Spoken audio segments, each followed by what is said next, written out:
Hi అండి, అందరికీ నమస్తే. ఈరోజు నేను కార్తీక పురాణం చదివిన ఒక విషయాన్ని మీతో షేర్ చేసుకోవాలనుకుంటున్నానండి.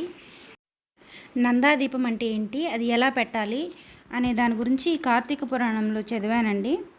నందాదీపం అంటే తులసి కోట అంటే బృందావనం అంటాం కదండి. తులసి కోట ముందు చక్కగా ఆవు పేడతో అలికి దానిపైన కొంచెం ధాన్యం పోసి దానిపైన ఒక ప్రమిదని పెట్టి అందులో కొంత నూనె పోసి ఒత్తి వేసి దీపం వెలిగించాలండి.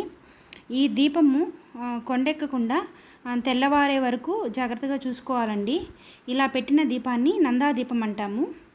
ఈ దీపాన్ని పెట్టే ముందు తులసి కోట దగ్గర ఒక విష్ణువు కానీ చిన్ని కృష్ణుడు కానీ ఏదో ఒకటి విష్ణుమూర్తి అంశ ఉండే విగ్రహాన్ని కానీ ఫోటోని కానీ పెట్టుకొని ఆ దీపం వెలిగించుకొని తెల్లవారే వరకు దీపం కొండెక్కకుండా చూసుకోవాలండి.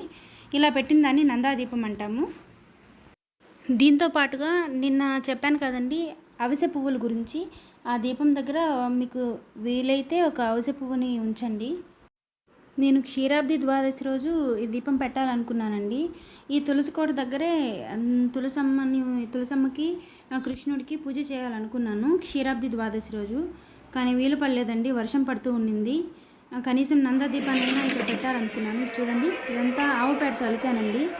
కొంచెంగా ఆవు పేడ తీసుకొని, అక్కడ ప్లేస్ తక్కువ కాబట్టి దాంట్లో కొంచెం పసుపు కలుపుకొని ఇక్కడంతా ఆవు పేడతో అలికానండి. ఆ విధంగా అంటే ధాన్యం దానిపైన పోయకుండా అలా ఆకు పెట్టి ధాన్యం పోసి తర్వాత ప్రమిద పెట్టానండి. కానీ పెట్టిన ఒక 2 నిమిషాలు కూడా పట్టలేదండి, వర్షం పడింది. ఆ ముందంతా కొంచెం అలికిన పేడంతా పోయిందండి.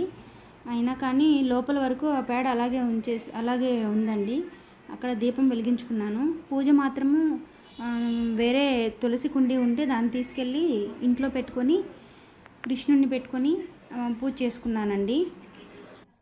కార్తీక పురాణంలో ఏం చెప్పారంటే ఈ విధంగా వెలిగించిన దీపం వల్ల ఎంత పుణ్యం వస్తుంది అని వివరించడానికి 1000 తలలు ఉన్న ఆదిశేషుడికి సైతం సాధ్యం కాదు అని చెప్పి కార్తీక పురాణంలో చెప్పారండి.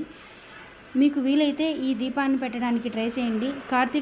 కార్తీక మాసంలో ఏదో ఒక రోజు ఈ దీపాన్ని పెట్టడానికి ప్రయత్నించండి. అవిసె పువ్వులు కూడా ఆకుకూరలు తెచ్చే వాళ్ళ దగ్గర దొరుకుతాయండి, ప్రయత్నించండి. కనీసం ఒక్కసారైనా అవిసె పువ్వులు పెట్టడానికి ట్రై చేయండి. ఈ వీడియో కనుక మీకు నచ్చితే ప్లీజ్ లైక్ చేయండి, షేర్ చేయండి, సబ్స్క్రైబ్ చేసుకోండి. Thank you.